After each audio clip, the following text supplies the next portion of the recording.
Mga kababayan, kamusta po? Si Kamano po, inyong lingkod ay nagbabalik po muli at tayo po'y magsama-sama magkomentuhan dito po sa Tambayang Makabayan. Magumpisa na po tayo.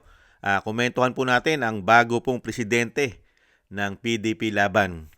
Idineklara na pong presidente ang ating pong butihing mayor ng Davao City na si Sebastian Baste Duterte. Pinalitan niya po si Senator Robin Padilla.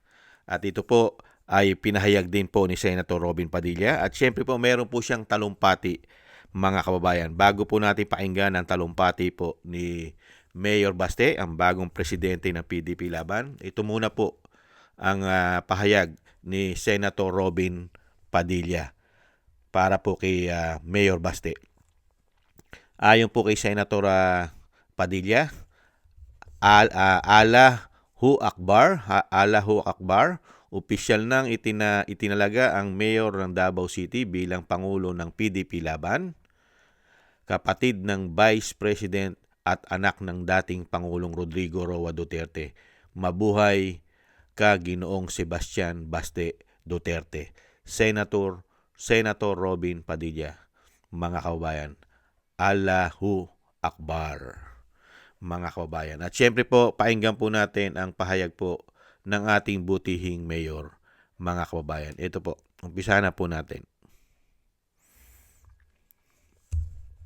Ipinatawag ng Malacanang sa Lahat ng politiko, kailangan bitawan natin yung mga pansariling nating gusto. We have to be selfless public servants. Unang-una yan sa lahat kung gusto natin talaga umangat itong bansa natin. Sabihin na natin, may nakawan nangyari, bigayan ng pera, whatever. That should be enough. Nagkaroon na kayo ng presidente that tolerated it. So what's next? Dadagdagan nyo pa? Nagpasarap na kayo ng sobra-sobra? Gusto nyo pa? You know, kung swerte na kayo sa buhay, it's time you give back to the people. Huwag niyong pahirapan yung mga tao. Tama na yan. Okay na yan. Siguro yung mga anak nyo maka-aral sa abroad, you can eat, in a very nice restaurants. Tama na yan. That's okay. Isang ulo lang naman ang kailangan namin. Ang ulo ni Bongbong Marcos!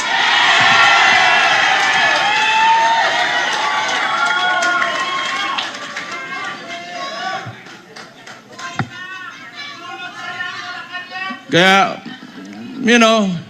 this coalition, if you cannot approach me, you approach Mike Defensor, you approach Bebot Alvarez, you, the congressman, I'm talking to you, if you want to defect, talikuran nyo na yan because alam nyo, kayo, mga politiko, nakatira kayo sa Pilipinas, huwag nyo sirain ang bahay nyo. Lahat ng politiko, kailangan bitawan natin. Yan po mga kababayan, mayroon pa po isa. Painggan pa po natin itong isa na pahayag po ni Mayor.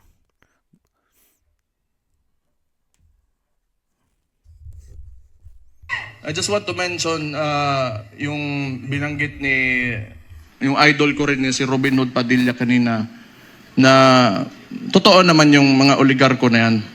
They are in control of, walang nawawalang oligarko sa buong mundo. Lahat ng nations in the entire world have oligarchs. Ito lang naman talaga. Kontrolado ba ng mga oligarko yung namumuno ng bansa? Yun ang mahirap. Ang kailangan natin, they have to be separate so that yung leader of that country can protect the people from exploitation of these oligarchs. Kaya hanggang ngayon ayaw pa rin nila sa amin dahil binangga yan, walang iba kundi si Rodi Duterte lang.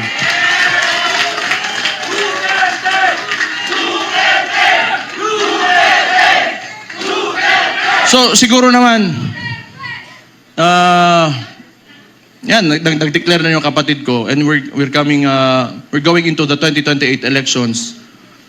Pakiusap ko lang sa mga oligarko, may mga mayayaman, malalaking negosyante talaga that have command of the economy. Maawa naman kayo sa mga tao. Maawa naman kayo sa mga tao.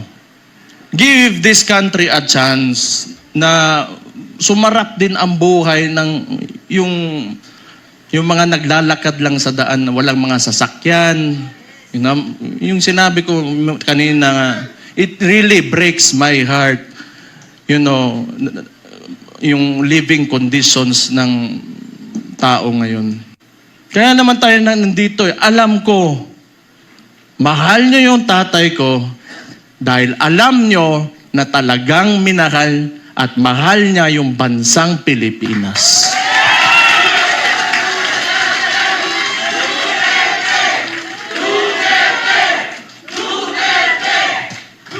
We have to, turn this around. We have to make this country turn around. Hindi pwedeng ganito. Andun na tayo. Alam ko, kahit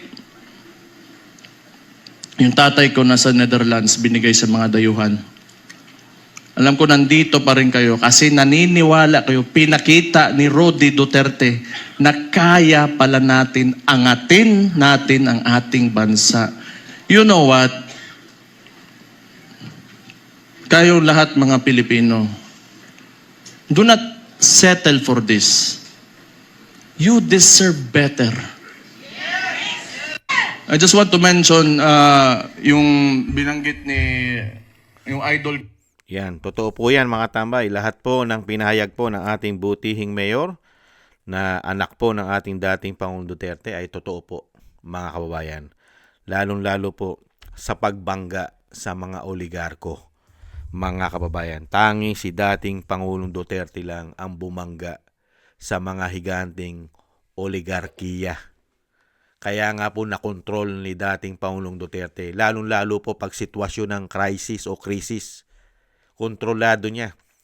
Hindi po pwedeng magtaas ang mga oligarkiya. Hindi po katulad ngayon. Nagahari sila at nagpapahirap di umano sa taong bayan. Hindi po ba? Hindi makontrol ng presidente sa panahon ngayon. Dahil nakikinabang din yata sila di umano.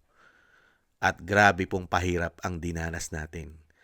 Kaya po lahat ng sinasabi ni Mayor Baste, ang bagong presidente po ng PDP Laban, pinalitan niya po si Robin Hood Padilla, at lahat po, pati po ang kanyang pinaliwanag at hinihiling sa mga politiko. Pero bago po natin banggitin yung hiling ni Mayor Baste, sana po palitan na po ng bago. Napaka-importante po, palitan na po ng bago.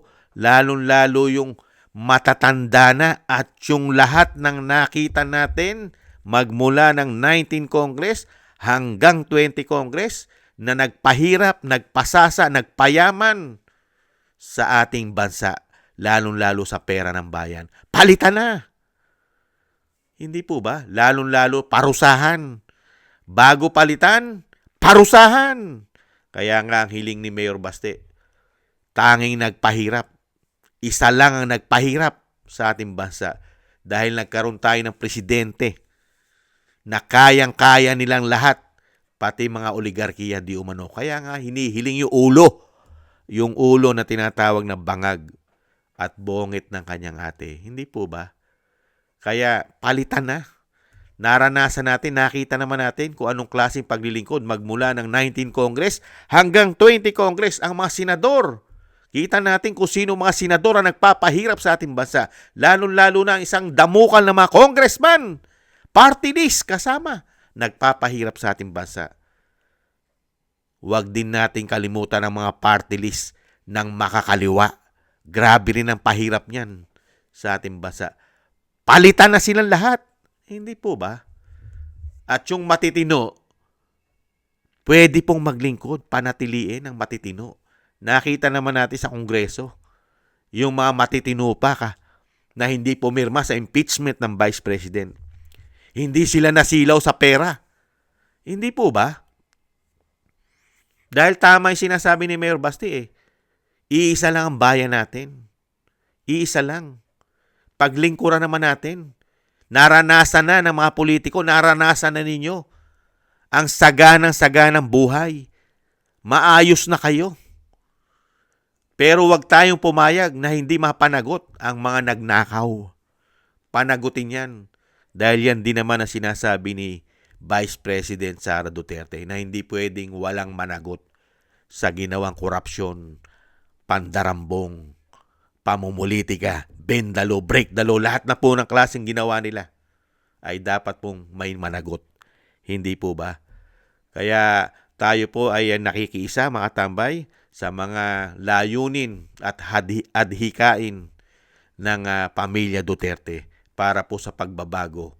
Dahil nakita po natin na kaisa-isa at nakita po natin kung paano maglingkod ang Duterte, lalo-lalo po ang kanilang ama, ang dating Pangulong Duterte, kung paano niya po binago ang bansa, lalo-lalo po sa mga naghaharing oligarkiya sa ating bansa na sila ay dapat sumunod sa pamahalaan at hindi ang pamahalaan ang susunod sa kanila.